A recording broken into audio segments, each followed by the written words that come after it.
এই যে আমি হইলাম আরশোলা, রাত আমার, ঘরও আমার, কিচেন হোক বা বেডরুম, আমি থাকবো বিন্দাস আরামে। শোন, আমি হলাম বরিক পাউডার, আমায় যদি চিনির সাথে মিশিয়ে এখানে রেখে দিস, আরশোলা নিজেই ছুটে আসবে আমায় খেতে, খাবে আর স্বর্গে যাবে। আরে এটা কি? বরিক পাউডার আর চিনি?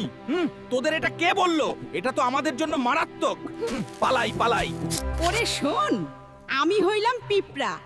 মিষ্টি হোক বা রুটির টুকরো, আমি চুপচাপ ঢুকে পড়ি আর আরামে থাকি।